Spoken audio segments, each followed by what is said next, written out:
Boa noite.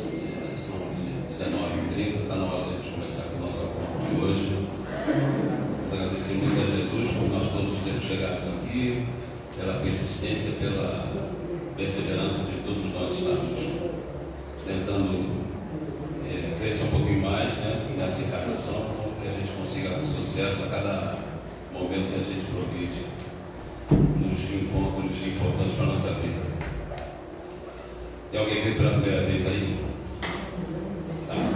Qualquer dúvida com relação à casa, com relação aos trabalhos da casa, pode conversar com qualquer um de nós que você visualize que é trabalhador na casa, que não tem que achar, a gente dá uma explicação. Falou?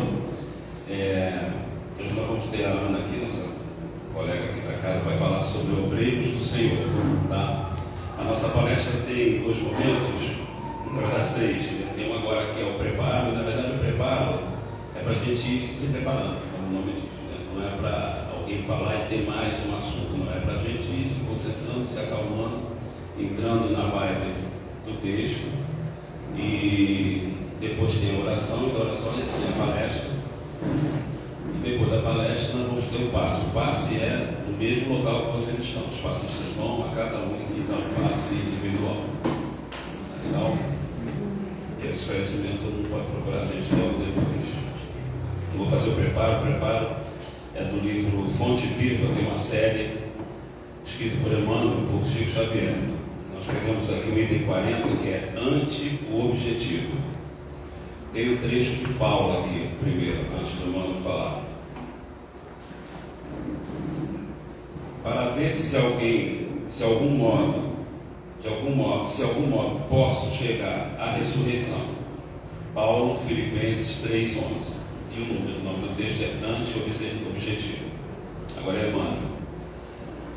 Alcançaremos o alvo que mantemos em mira. O avarento sonha com tesouros amoedados e chega ao cofre forte. O malfeitor comumente ocupa largo tempo planificando a ação perturbadora e comete o delito. O político hábil anseia por autoridade e atinge alto posto no domínio terrestre. A mulher desprevenida, que concentra as ideias no desperdício das emoções, penetra o campo das aventuras inquietantes. A cada meta a que nos propomos tem um preço respectivo. O usurário, para amealhar o dinheiro, quase sempre perde a paz. O delinquente, para efetuar a falta de Delinéia, avilta o nome. O oportunista, para conseguir lugar de mando, muitas vezes desfigura o caráter. A mulher desajuizada, para alcançar fantasiosos prazeres, abdica habilmente o direito de ser feliz. Se impostos tão pesados são exigidos na terra aos que perseguem resultados puramente inferiores, que tributo pagará o espírito que se candidata à glória na vida eterna? O Mestre na cruz é a resposta para todos os que procuram a sublimidade da ressurreição. Contemplando esse alvo, soube Paulo buscá-lo através de incompreensões, açoites, aflições e pedradas, servindo constantemente em nome do Senhor. Se desejas, por tua vez, chegar ao mesmo destino, centralizas as aspirações no objetivo santificante e segue com valoroso esforço na conquista do eterno prêmio. Então nós vamos agora agradecer a Jesus a nossa chegada e também por acharmos antes essa casa, e muitos de nós estamos aqui pela primeira ou recentemente nessa casa. Vamos sentir se é o lugar que nós precisamos estar, se é o melhor lugar para crescermos.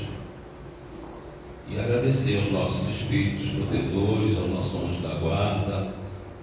Agradecer a todos os encarnados que nos fizeram chegar aqui também, a nos dar essa chance de avaliarmos o melhor caminho para todos nós. Então agradecemos muitíssimo a Jesus, que nós todos possamos aqui aproveitar cada momento que estivermos aqui, e possamos nos afeiçoar às vibrações da casa para percebermos cada vez mais o bem que esse local, que que esses relacionamentos que vamos ter aqui, que já estamos tendo, não só com os encarnados, mas principalmente com o povo desencarnado, que nos dão força, nos dão carinho, nos dão bastante amor a cada momento. Então agradecemos muitíssimo ao Dr. Miguel Couto por toda essa oportunidade de todos nós estarmos aqui, trabalhadores, futuros trabalhadores e visitantes. Graças a Deus. Vou vir aqui, ó.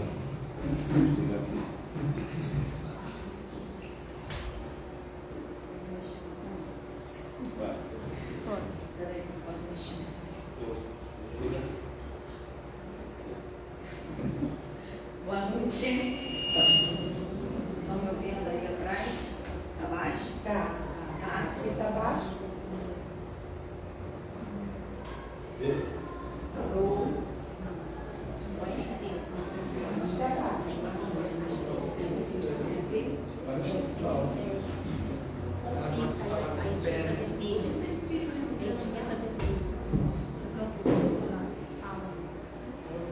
Boa noite. Nada ainda. Melhorou.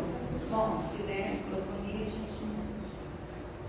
Bom, todos nós estejamos aqui com certeza envolvidos, né, nas energias do nosso Mestre Jesus, que a gente possa aproveitar esse momento de tratamento, né? Então o tema de hoje é Obreiros do Senhor. E ele está no capítulo 20. Nesse capítulo 20, o título é Os Trabalhadores da Última Hora. Ele é o último item desse capítulo. Está dando para ouvir? Acho que todo mundo me ouviu, né? Agora melhorou, né? Seu cansado.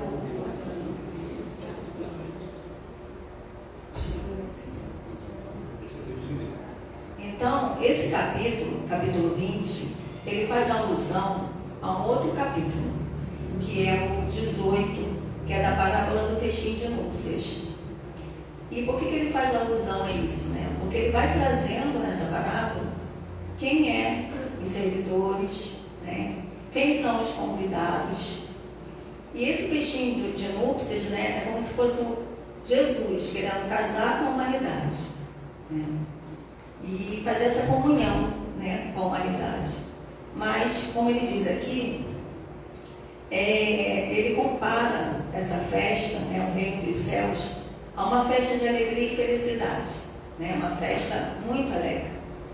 Então ele pediu aos seus servidores que fosse chamar os convidados, né, mas esses não quiseram vir, não estou afim, e desistiram, não quiseram ir para a festa.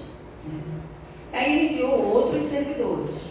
Outros servidores foram informar aos convidados que o senhor já matou boi, já ceifou tudo, está tudo preparado, vamos para a festa.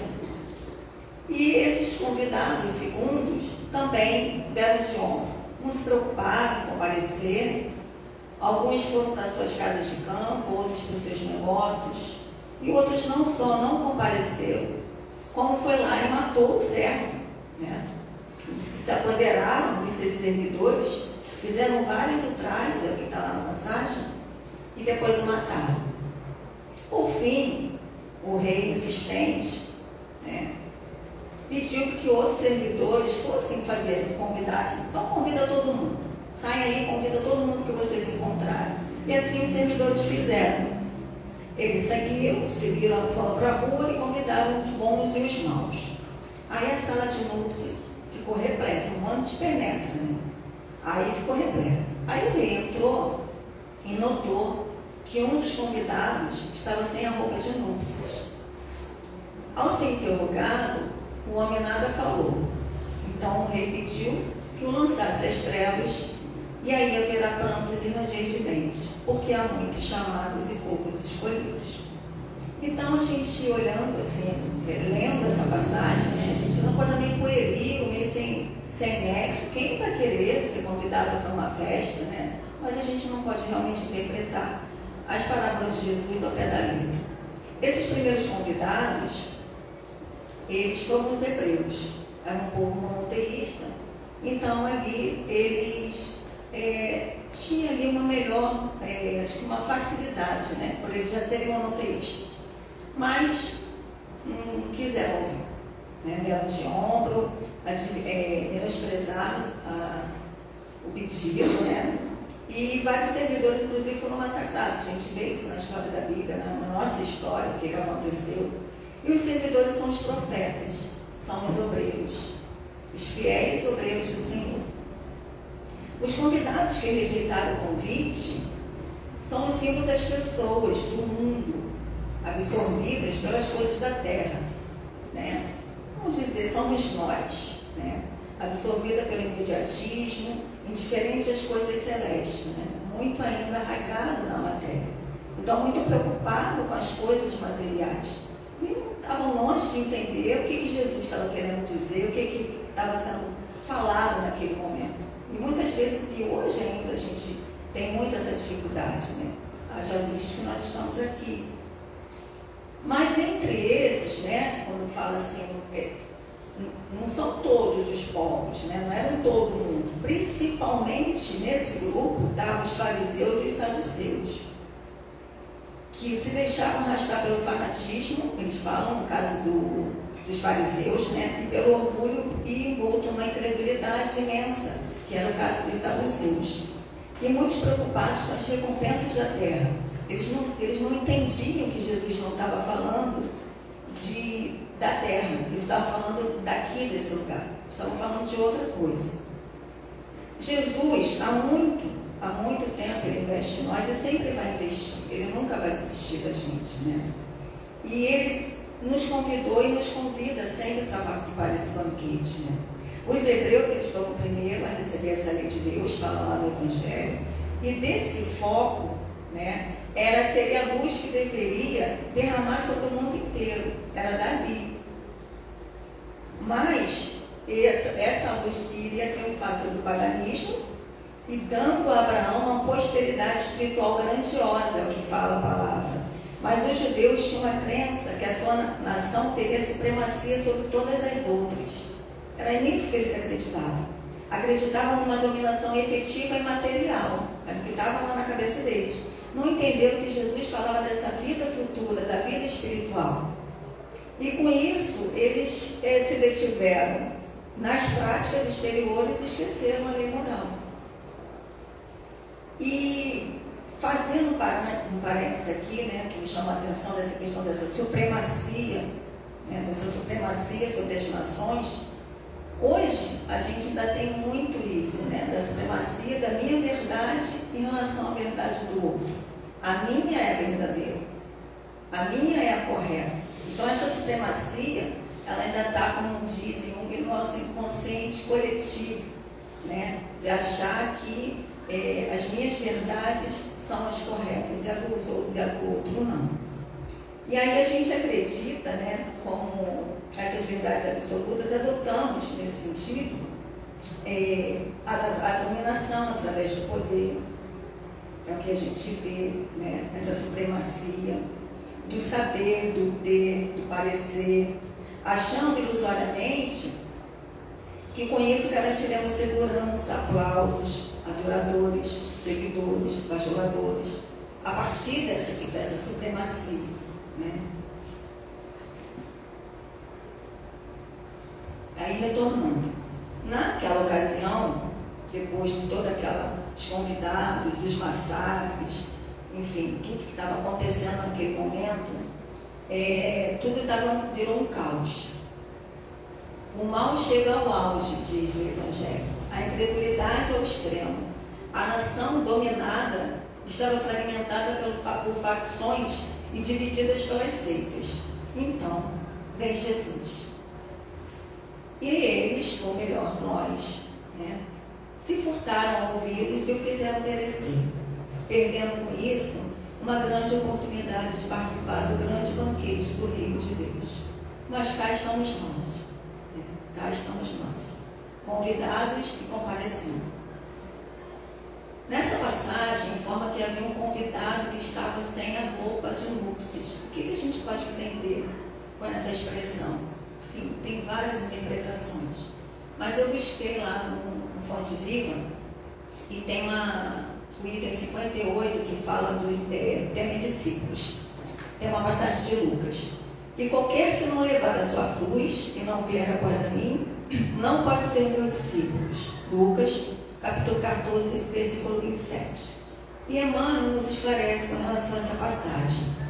Os círculos cristãos, de todos os matizes, permanecem repletos de estudantes que se classificam no discipulado de Jesus com inexcedível entusiasmo verbal, como se a ligação legítima com o Mestre estivesse circunscrita a problemas de palavras. Então, Emmanuel já vem aí, olha, não é na palavra. O discurso, ele tem que estar alinhado à prática, porque se o discurso não estiver alinhado à prática, não adianta. É aquela frase que diz que é atribuída a Confúcio, né? Não sei se de fato é. A palavra convence, mas o exemplo arrasta. Então não adianta. Né? Não adianta, não basta eu vir aqui, ministrar uma palestra, trabalhar como voluntário, participar dos estudos, enfim, fazer todas as atividades aqui do centro, né? Se isso não me der oportunidade, se eu não tiver oportunidade de refletir sobre aquilo que acontece dentro de mim, nada disso vai ter sentido. Então, assim, isso precisa servir para uma reflexão e para um autoconhecimento de todos os trabalhos, porque senão fica uma coisa muito de fora para dentro, né? E aí, eu continuo cega ainda se eu continuar vendo no olho do meu irmão o cisco e esquecendo a trave, não vendo a trave que está no meu. Porque eu faço, o outro não faz, mas como é que eu faço? É só fazer? É só falar? É só vir aqui e falar? E mais ainda, eu coloquei aqui, mais perdida estarei se achar que sou obreiro do Senhor só porque faço essas coisas e por conta disso sou merecedora de participar do banquete do Reino de Deus. Longe disso, né? Então, não vai ser isso que vai me dar qualquer passaporte para ir para qualquer lugar do Reino de Deus. Nesse capítulo, ele fala também da pureza do coração e da prática de praticar a lei segundo o Espírito. E como expressão para essa lei está lá, fora da caridade, não há salvação. E aí a gente olha para essa expressão, né? E não é sair enlouquecida praticando a caridade. Vou doar minhas roupas, vou entregar sopa, enfim, vou fazer tudo isso porque é a caridade. Isso é muito mais profundo. Talvez a gente entenda e compreenda uma parte do que significa essa expressão, mas ela é muito mais profunda, né? Então não é nesse movimento que a gente realmente vai estar de conformidade com essa lei. Por muito tempo, e ainda hoje, né, ficamos presos às expressões exteriores, realizando fora e deixando as realizações internas, deixando de realizar essas questões internas nossas, que é onde, de fato, reside o reino de Deus. É aqui dentro, né? Não é um lugar que eu vou chegar, não é um lugar circunscrito, está aqui dentro. E era disso que Jesus estava falando e que a gente não entendia lá. Mas agora a gente já consegue entender isso. A maior parte do tempo a gente busca fora, sim, assim como fizemos antes e depois de Jesus. O obreiro do Senhor não é aquele que possui uma religião e realiza as atividades inerentes a ela. Não é. Primeiro precisamos obrar em nós. Joana de Ângeles, no livro Jesus, o Evangelho segundo a Psicologia Profunda, nos itens últimos e primeiros, nos diz assim: no contexto do comportamento histórico-sociológico, o ser humano prefere utilizar-se dos primeiros lugares, aqueles que lhe podem oferecer maior destaque no conjunto em que se movimenta, com essa atitude agradando ao ego sempre necessitado de emulação, ou seja, de competição e disputa, para desempenhar a tarefa que lhe diz respeito.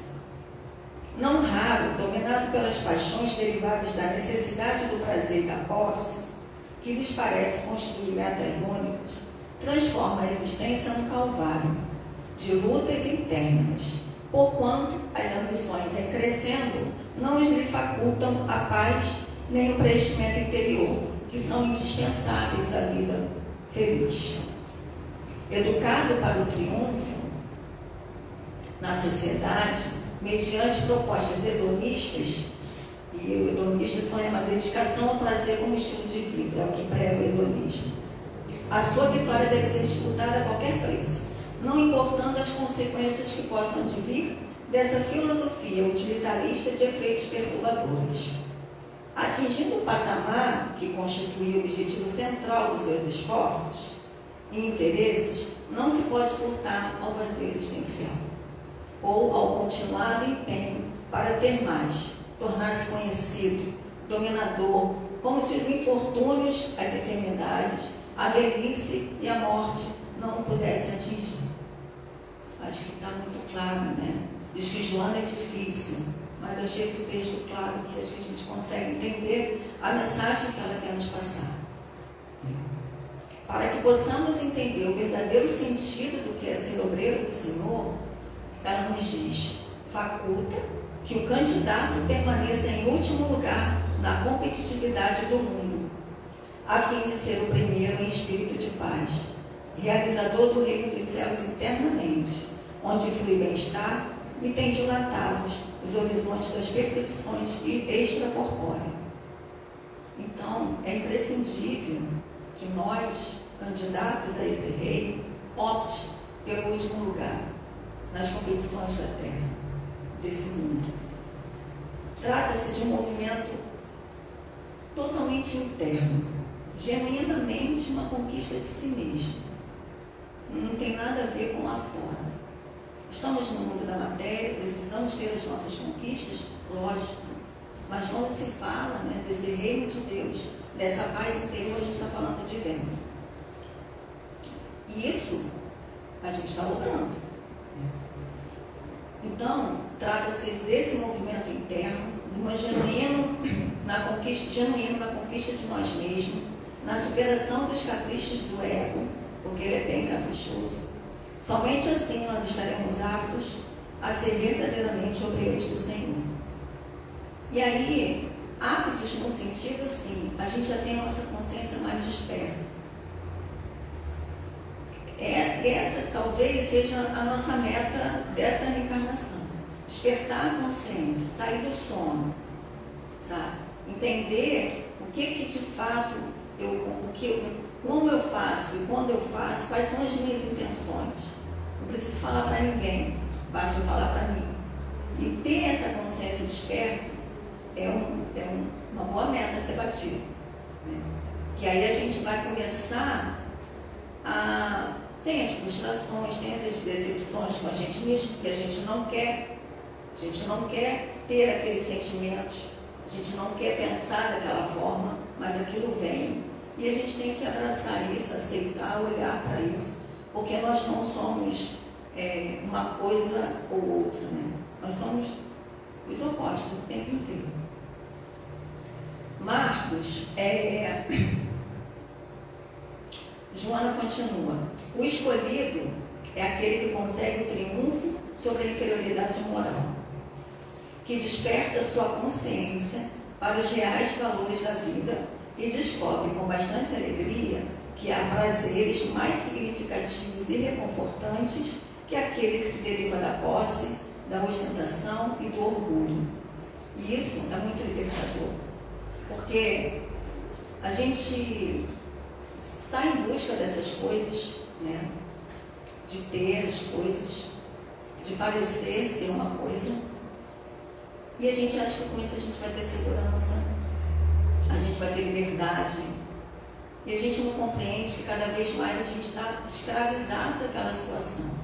Então, se eu pareço ser alguma coisa, estou lá nas redes sociais, eu tenho que ficar o tempo inteiro trabalhando isso, porque eu posso ser pega, né? Então, se eu quero acumular, eu tenho que trabalhar ad eterno, né? Eu tenho que fazer de um tudo, como ela fala lá em cima, passar por cima de uma porção de coisa, para eu continuar tendo aquele status, aquelas posses que eu tenho. Então, a gente acaba virando escravo. E entende que isso é liberdade.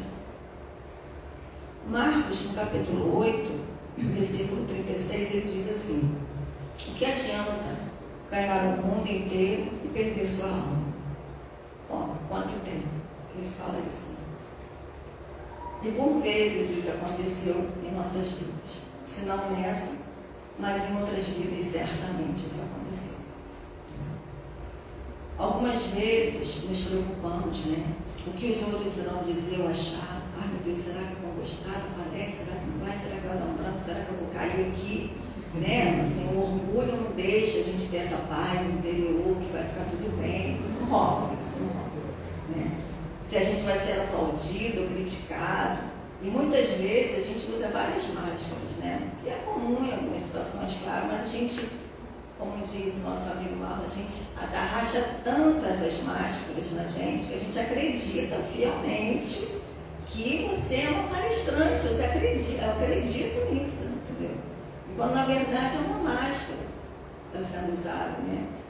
E aí, essa máscara a gente atua, né? Dependendo da situação, e nós nos perdemos nos nossos valores reais. O que de fato existe? O que de fato eu sou?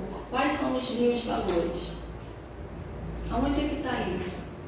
A gente não para, a gente não olha no espelho, né? A gente só o tempo inteiro olhando para fora, tendo que fazer uma porção de coisas. Né? E aí, a gente só, muitas vezes, infelizmente, só vamos enxergar que a obra não foi edificada em nós quando a gente chega na velhice ou quando a gente chega lá do outro lado, apagadinho. Aí a gente chega lá do outro lado, cabisbaixo. Como assim, gente? Mas eu trabalhava lá no centro, lá no GBEM, eu aplicava passe, né? Eu fazia palestra. Como assim? Minha filha, mas o que você edificou internamente na sua vida aqui dentro? Cadê o reino de Deus? Então é isso que você vai ter, entendeu? Então é por aí.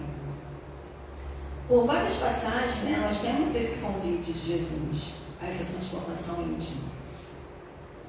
Esse processo custa de muito trabalho interior, não é uma coisa fácil. De muitas reflexões, de desapelos.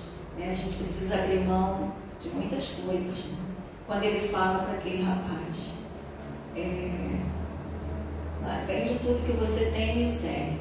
Aí o rapaz falou, opa, eu até gostaria, mas agora, tem que enterrar meu pai, tem que fazer, tem que pagar uma conta, agora, não vai ser assim.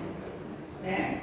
Aí, tá bom, Jesus falou, ok, entenda o seu tempo. Né? Então, várias passagens, ele fala, ele nos convida, né? A essa transformação íntima. E à medida que a gente vai criando robustez emocional, né, como diz Joanas, outros desafios mais desafiadores vão surgindo. Eu já fiquei, gente, jura? Jura? Que é isso? Eu tentei encontrar um vídeo, mas eu não achei. Era longo demais. Mas foi um vídeo que passaram no trabalho da águia ensinando o filhote a voar. Não sei se vocês já viram. Primeiro ela começa a tirar o conforto do ninho. Ela vai tirando o desconforto do ninho todo, ele já começa a ficar. Acho que nós, enquanto mães que temos filhos mais velhos, temos que começar a fazer isso. Eu tiro o colchão, deixa só estirar, entendeu? Tira o lençol, a gente vai tirando as coisas para ver se, né? E aí, assim, fez a águia, né? E aí foi tirando, o filhotinho já começou a ficar desconfortável, e aí ela mostrou lá os pinhadeiros. Aí ele olhou para ela, aí ela pegou o bichinho e jogou o bichinho naquele pinhador. Ele foi como? Enlouquecido, tentando se agarrar no mar, e ela só olhando. Mas, como uma boa mãe, quando ele estava quase se acabando lá embaixo, ela dá uma rasante e pega ele. E aí, ufa, não fui dessa vez. Aí ele sobe. Quando ele sobe, achando que ia estar todo feliz, que agora ia dormir lá no ninho, ela, de novo. Aí quando eu vi isso aqui do Joana, né, que a gente, quando está com, ainda bem que a gente já vai estar com robustez emocional. Aí vem os desafios, depois eles vêm mais desafiadores. Aí eu lembrei desse vídeo aí. Eu falei, acho que é bem assim, acho que acontece isso mais ou menos, né? Mas estamos nós, né, decididos a trilhar esse caminho de volta para a casa do Pai, se responsabilizando por corrigir sem culpa e vitimismo, né, os equívocos do passado, a gente vai se capacitando a seguir em frente, com os pés fincados na terra, como a receber as energias e força de nossa ancestralidade, e com os olhos voltados para o firmamento, com a certeza do êxito na vida futura. Eu peguei esse trecho porque eu estava vendo uma meditação do André Moreira, e ele fala assim, e eu fiquei imaginando, e me senti super bem com isso. E tem isso como uma âncora. Quando as coisas não estão muito bem, aí tem que ficar o pé na terra, né? Imagina a gente se abastecendo e se nutrindo de Gaia, né, da nossa mulher, dessa ancestralidade que nos fortalece, que vieram antes de nós, preparando todo esse caminho para a gente estar aqui hoje. E ao mesmo tempo que a gente está fincado a essa terra, né, ali, se apoderando dessa energia e não apegado à terra, a gente está com os olhos no firmamento. Assim, no mais longe que a gente puder. No mais longe. É lá. Lá é a meta. É para lá que a gente vai. Então isso eu tenho como mantra. Eu fiquei escutando, vendo essa meditação dele algumas vezes e me senti muito bem. Porque esse firmamento é essa vida futura. E o êxito, a certeza do êxito. Porque isso vai acontecer. A gente tem que ter certeza disso. É a única certeza que a gente pode ter. Certeza, lógico, que a morte existe, a morte do corpo, né? Não a morte do espírito, mas a morte do corpo. E a certeza desse êxito, dessa vida futura, dessa vida do retorno à casa do Pai. Na passagem, os últimos serão os primeiros, afirma-se que para ter direito ao salário, isso aí já é no capítulo 20. Eu não sei se ele está parado, não. Eu já estou falando meia hora, não sai de 8 horas. 8? Não, são 8 horas. Ah, é? Tá certinho. Começou certinho, Não, eu estou vendo aqui porque de repente tem que correr. 32 minutos. De repente tem que correr, tem que parar. Não, esse é o tempo. Está ótimo. Na passagem, né, desse capítulo 20 mesmo, que fala que os últimos serão os primeiros, afirma-se que para ter direito ao salário, o trabalhador da última hora tem que ter se colocado disponível, tem que estar à disposição, a serviço para o trabalho desde sempre. E se a oportunidade do trabalho não chegou, não foi por preguiça dele, nem por má vontade. Na verdade, ele até queria trabalhar, estava aguardando ali o trabalho chegar.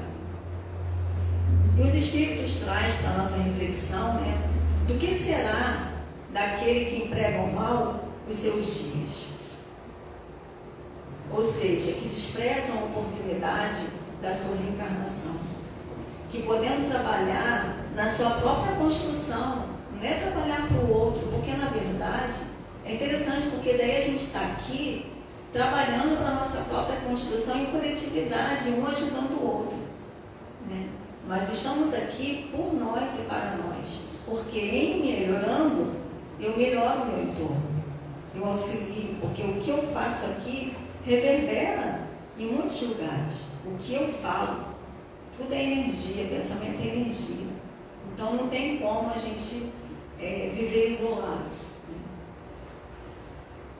E aí ele continua, que podendo trabalhar na sua própria construção, enquanto Espírito Eterno, buscando edificar o reino de Deus no seu íntimo, e com isso contribuir para o seu próprio bem-estar e para o bem-estar do próximo e da comunidade, optou ou se deixou conduzir pelos seus aspectos sombrios, que será este?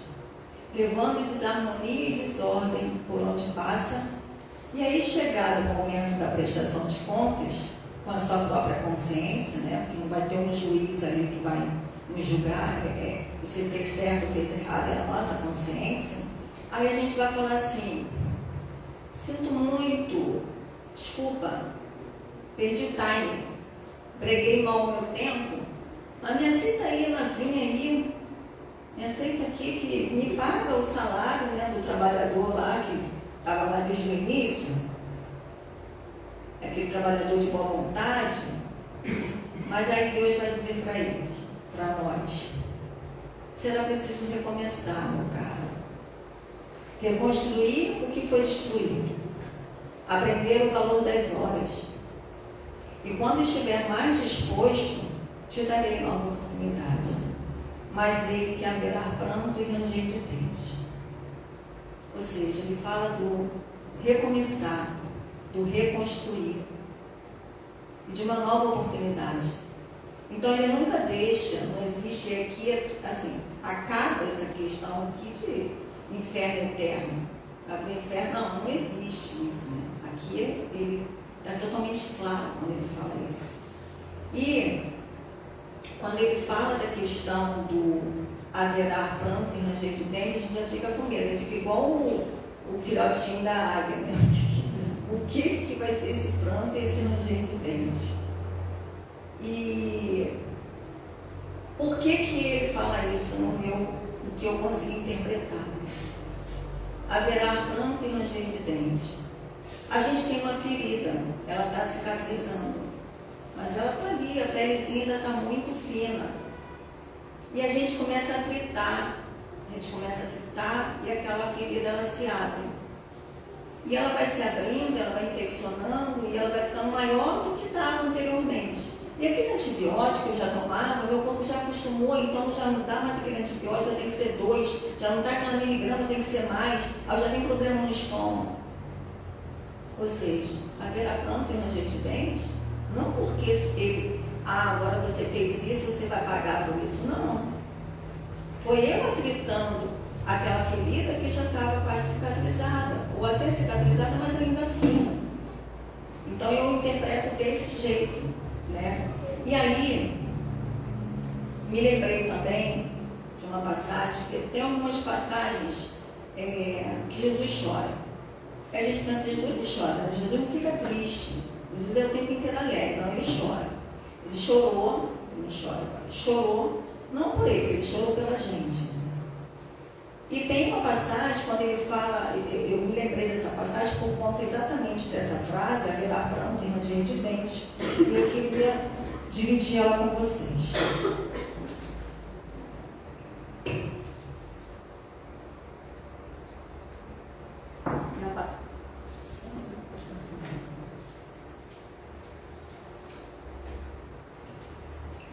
É a passagem de Natanael ben Elias, paralítico de Cafarnaum. Então Jesus estava lá em Cafarnaum, um lugar lindo, maravilhoso, totalmente nutritivo de tudo, a natureza. Estava lá na casa de Simão Pedro. E naquela noite ele ia fazer as curas. Então uma multidão, mas muita gente, milhões de pessoas se aglomeraram para entrar na casa de Simão Pedro para receber a cura de Jesus. E lá também estava o Natanael ben Elias. Ele era paralítico, então tinha uns amigos carregando ele numa badiola. E ele, assim, com fé, na certeza que ele ia encontrar Jesus, que Jesus ia curar ele. Mas era muita gente. O que fizeram? Pegaram Natanael e colocaram ele pelo telhado. Aí me aparece Natanael na frente de Jesus, naquela sala apinhada, e Jesus fala para ele: Natanael ben Elias, crês que eu possa te curar? Perguntou ele, olhando nos olhos de Natanael. Natanael, sim, creio, respondeu rapidamente. Mas ele de súbito estremeceu e perguntou: Senhor, como sabes o meu nome? Conheces-me? todos nós, que Jesus respondeu: sim, eu te conheço desde sempre, respondeu Jesus. Então Jesus conhece a cada um de nós. Não dá para enganar, entendeu? Não dá. Não dá para colocar máscaras. Não dá.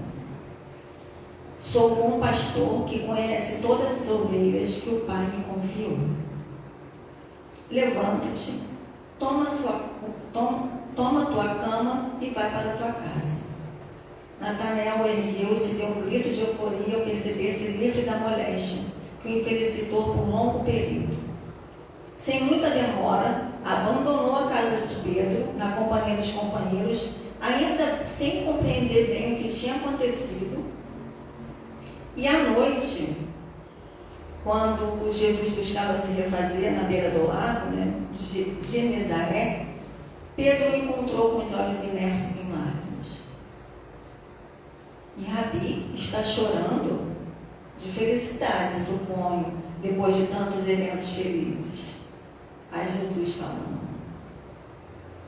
Choro, Simão, porque neste momento, muitos daqueles que hoje por ele se encontram entregues a antigos vícios, recobraram o ânimo, a voz, a saúde, para se precipitarem outra vez nos despenhadeiros da insensatez. Não tardará que se vejam enredados em novos desequilíbrios, prejudicando dolorosamente suas próprias existências. Enquanto isso, não longe dali, Natanael ben Elias comentava sua cura com infantil alegria entre amigos embriagados e mulheres infelizes. Exatamente como o mestre descreveu. Natanael, como tantos outros, sem valorizar a nova chance que recebera, entregava-se ao equívoco e aos vícios. Enfim, essa é a história de Natanael. É a nossa história também, né? É a história de muitos que chegam na casa, em tantas outras casas, que vêm em busca dessa cura da matéria, dessa cura do corpo, né? Ao invés de vir primeiro buscando a cura da alma, né? A cura do espírito, que essa é a cura verdadeira. É a cura que vai nos fazer, de fato, nos transformarmos em obreiros, verdadeiros obreiros do Senhor, né? Mas Natanael, assim como muitos de nós, não entendemos, né? Jesus chora por conta disso, né? Chora porque sabe que no retorno a doença vem pior. Na outra encarnação os desafios são maiores, a ferida já se abriu muito, né? Então quando ele diz para aquela mulher adúltera, né, vais e não pegues mais, era justamente para isso, para que ela não voltasse a sofrer coisas piores. Só estava avisando isso para ela. Então nós espíritas somos os trabalhadores da última hora, mas por séculos fomos convidados pelo Senhor da vinha a trabalhar, mas por vezes nós rejeitamos. A gente deu de ombro. De reencarnação a reencarnação, tropeçamos e nós acordamos no lodo do egoísmo e do orgulho. Este lodo que abafa e oculta as nossas melhores virtudes, elas existem, elas estão aqui dentro, né? A gente não precisa, em oração, pedir a Deus paciência, esperança, amor, está tudo aqui dentro. A gente só precisa encontrar, porque de fato está escondida, né? De milênios nas desditas, a gente escondeu tantas as virtudes que agora a gente não consegue encontrar, mas elas estão aqui dentro. Isso é muito legal, isso é bom demais, porque assim, não está fora, não depende do outro, ela está aqui dentro. Mas encontrar é um trabalho, é um esforço, né? E esse movimento, né? Esse movimento ele nos distancia da ordem. Existe uma ordem. E essa ordem é o amor. E cada vez que a gente se distancia dessa ordem, dessa lei de amor, a gente se dá mal. A gente vai sofrer. Por isso que aí ele diz assim, que existe essa centelha divina que vive em nós. Ela está aqui, ela não está fora. E é por isso que Jesus disse que haverá pranto e ranger de dentes. Então, quando ele disse para a mulher adulta, vai se não pegues mais, como eu falei, ele estava falando nesse sentido. Era disso que Jesus estava querendo dizer para todos nós. Mas é também de reencarnação a reencarnação, a cada oportunidade de recomeço, como diz Deus, né? A passagem diz que Deus disse lá em cima, é que vamos mudando a nossa história, adquirindo, ainda que timidamente, mais esclarecimento e lucidez. Então a gente deve honrar muito a nossa reencarnação atual, honrar demais, trabalhar todos os dias e acordar todos os dias para a gente fazer o nosso melhor, porque a cada oportunidade dessa a gente vai ganhando mais um degrauzinho, né? Já estamos melhores, com certeza, do que a anterior. Os trabalhadores da primeira hora são os profetas, sempre os profetas, né? Moisés e todos os iniciados. Depois vêm os apóstolos, os mártires, os teólogos, enfim, os espíritas. Hoje podemos dizer que a caminhada é mais leve. Nós já não somos mais jogados aos leões, né? Já não somos mais queimados na fogueira. Acho que a fogueira está muito mais interna, né? Os leões somos nós mesmos.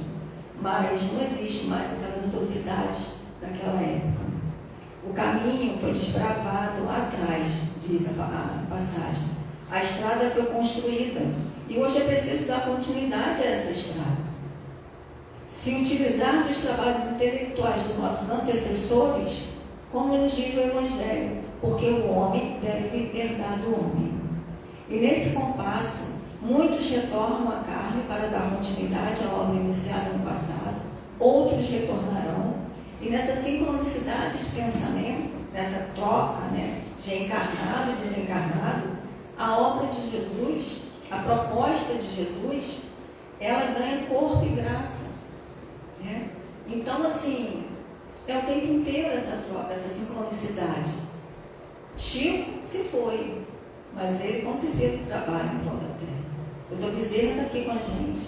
Tantos outros, tantos anônimos também aqui no nosso lado. E aí, retornando ao item 58 do Fonte Viva, tem mais um trecho lá, Emmanuel diz assim: a vida de cada criatura consciente é um conjunto de deveres para consigo mesma, para com a família de corações que se agrupam em seus sentimentos e para com a humanidade inteira. Consciente, né? O que ele quer dizer com esse consciente? É esse desperto, é o estar atento comigo mesmo, né? E me chamou a atenção a ordem do conjunto de deveres. Primeiro é conosco, depois nos outros, as demais coisas. Não adianta eu querer abarcar, né, o mundo, querer fazer um monte aí fora, se eu não consigo lidar comigo mesmo, com as minhas emoções, se eu não consigo ficar comigo, se eu não consigo entender e saber quais são as minhas necessidades, como é que eu vou saber das necessidades do outro e vou entender isso? Eu vou estar o tempo inteiro projetando as minhas coisas nele, ele vai estar projetando em mim, isso não vai dar certo. Então, achei muito pertinente quando ele fala isso, né? Para consigo mesmo. Amar a Deus sobre todas as coisas e ao próximo como a ti mesmo. Nós espíritas, conscientes da nossa responsabilidade, né? Após os equívocos do passado, recomeçamos o trabalho na vida, mas sendo primeiros obreiros de nós mesmos, segurando a charrua e arando os nossos próprios corações, refletindo, meditando, despertando a nossa consciência para o verdadeiro sentido do Evangelho de Jesus. O que queres que eu faça, Senhor? Todos os dias, né? O que queres que eu faça? Eu só quero que você cuide da sua vida. Deixa a vida do próximo em paz. Cuidando da sua vida, você já está fazendo muito, né? Então, como tem um amigo nosso que fala, não percas um minuto da sua vida olhando a vida do outro, é por aí, é o que ele quer que a gente faça. Então, a gente precisa deixar de lado essa visão estreita, né, e reducionista do Evangelho como algo que está escrito e que eu tenho que seguir de fora para dentro. Então, como é que é um homem de bem? Então quando eu falo palavrão, então agora eu tenho que, não posso mais falar alto, não grito, gritar é feio. Aí eu paro de gritar e fico falando mal do amiguinho baixinho, não posso gritar mais, entendeu? Então eu falo baixinho e continuo fazendo as mesmas coisas, entendeu? Então, isso não vai dar certo, né? O Evangelho de Jesus, ele é uma filosofia de vida. A gente olhar para o Evangelho como uma filosofia de vida, né? Que necessita ser compreendida e despertada de dentro para fora. Lá está tudo. Lá está toda a medicina, lá está toda a ciência, lá está tudo. Tudo que a gente precisa está lá. E a gente não tem que ver o Evangelho como uma religião a ser seguida, mas como uma religiosidade a ser conquistada através do autoconhecimento. Essa religiosidade que é totalmente diferente de uma religião. É lógico que a religião é importante, é lógico que é muito bom estar aqui. A gente se sente protegida nessa casa, a gente se sente amparada. A gente tem uma religião e a gente precisa disso, porque nós somos bravos, nós somos levados. Então a gente precisa, sim. Mas não vai ser só isso, não vai ser ela que vai nos dar qualquer tipo de passaporte, né? A gente precisa ter essa religiosidade e isso independe até de estar aqui. Existem muitas pessoas que estão lá fora e que têm essa religiosidade, que têm essa conexão. Costumo dizer, às vezes, quando tem umas reclamações em casa, que eu falo que, não, mas você, de novo, mas vai lá de novo. Eu falei, vou, porque lá é para tratar os doentes. Os sãos estão tudo aqui fora. Então, nós que estamos doentes, temos que estar aqui em tratamento. E é isso que a gente está fazendo aqui hoje, se tratando. Somente depois que começarmos a aplicar em nós o Evangelho de Jesus, e é claro que essa aplicação estará de acordo com a nossa condição evolutiva, né?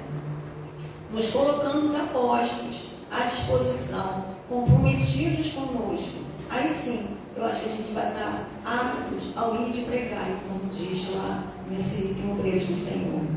Porque a gente não vai desanimar ao ver que muitos desdenharão, outros sequer nos darão a oportunidade de falar. Alguns ouvirão, mas não estarão sensíveis ainda a qualquer tipo de transformação. Mas conscientes, nós mais conscientes por sabermos que lá no passado nós trilhamos esses mesmos caminhos e que ainda tenho os aspectos sombrios aqui dentro de mim, as minhas lutas internas, não nos sentiremos desanimados, nem frustrados, mas seguiremos firmes no propósito de contribuir com o que temos de melhor na tarefa iniciada. Com a coragem de nos olharmos no espelho, acolhendo a nossa humanidade, trabalhando diuturnamente pelo conhecimento de si mesmo e com a certeza do êxito. Essa certeza a gente tem que ter sempre. Na nossa destinação como filhos do divino, nós somos herdeiros desse amor, dessa liberdade, que por hora a gente desconhece. Por hora eu desconheço essa liberdade. Eu a compreendo milésimo de parte. Obreiros do Senhor é aquele que não é movido por ser o primeiro aqui na terra, que quer ocupar os primeiros lugares, os lugares de destaque, que agrada mais o ego adoecido, porque é aquele que tem como única meta os prazeres ilusórios e a posse que o arrasta ao apego, encontra mais cedo ou mais tarde um grande vazio existencial, uma vida sem sentido, nos dias de ano. Obreiros do Senhor são aqueles que, compreendendo o convite de Jesus, nunca desanimam no serviço da autoiluminação. Por maiores que sejam os testemunhos, e tem horas que os testemunhos são bem difíceis, né?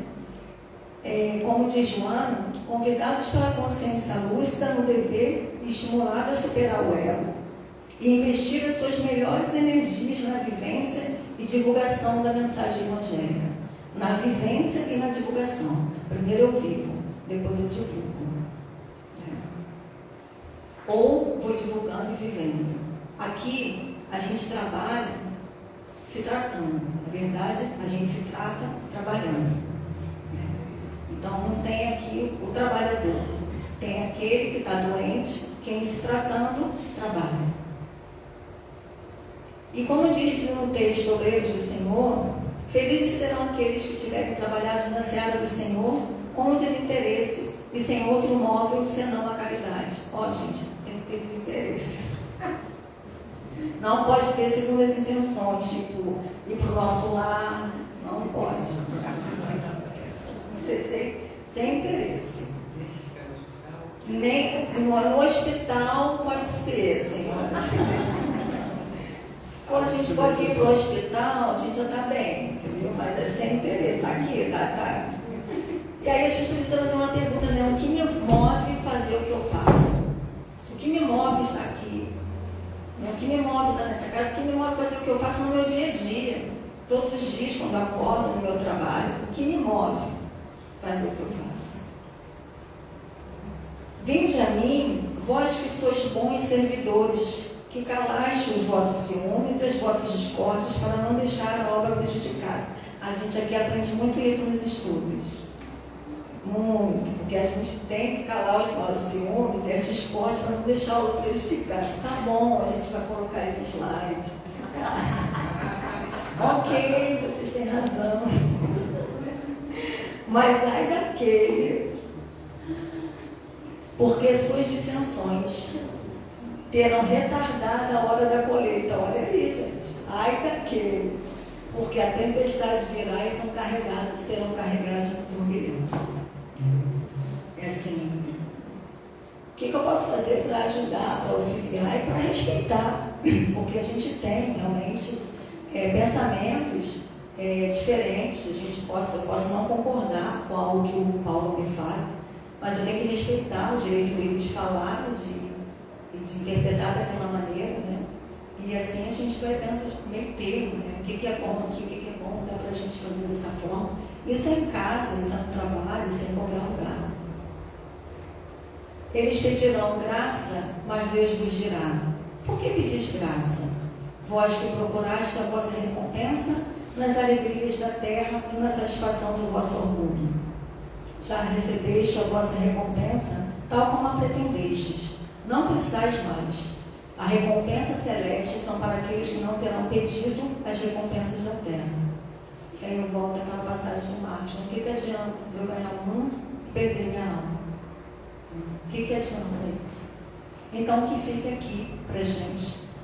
Essa reflexão do Obreiros do Senhor, para que a gente possa realmente obrar em nós, né? Ter esse compromisso conosco, com a gente mesmo, que com certeza com isso a gente vai estar contribuindo para a comunidade em geral, na nossa família, a gente ter cada vez mais essa consciência desperta, buscar essa consciência, despertando ela através dos estudos, da meditação, da oração, estarmos aqui juntos, todos no mesmo barco, não tem ninguém melhor, né, nem pior, estamos aqui unidos juntos para seguir esse caminho de volta para a casa do Pai, refazendo e reconstruindo a nossa caminhada. Muito obrigada pela paciência de vocês. Boa noite.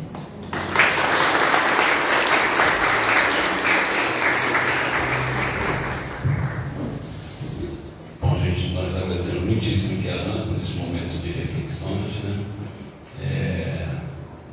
Vamos passar para a segunda parte agora, que é o passe.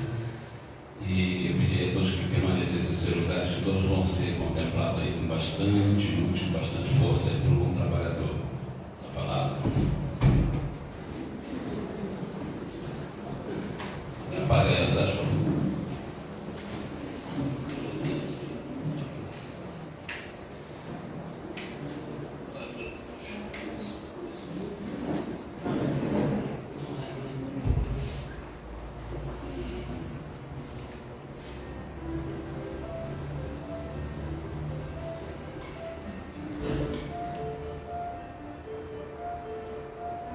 Pensar em Jesus.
essa luz.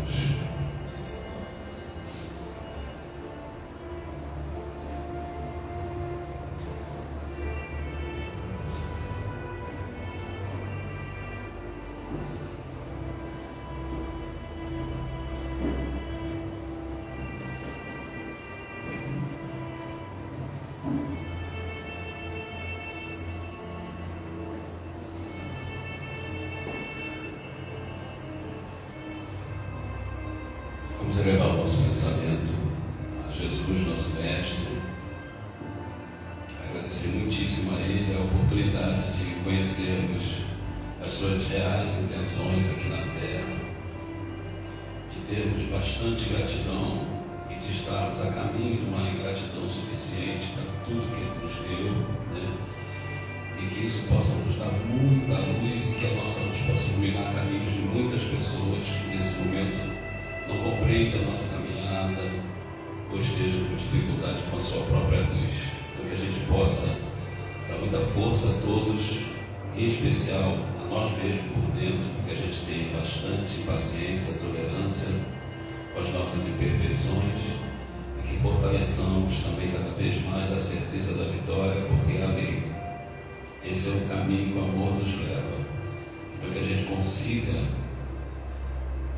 já imerso há muito tempo no amor, perceber Ele nos conduzindo para um lugar em que a gente acredite na capacidade dele de nos deixar no melhor lugar possível, a cada momento, desde que a gente acredite nisso. Então que Jesus dê muita luz a todos nós, dê muita luz a todos os amigos espirituais que estão aqui, possa dar luz a todos que estão em nossas casas, a todos que nós pensamos nesse momento em suas dificuldades, as pessoas que estão nos caixinhos lá fora, e que isso tudo possa levar essa paz que a gente tem aqui, essas certezas das nossas pequenas vitórias a cada dia, a todos que estão lá. Graças a Deus.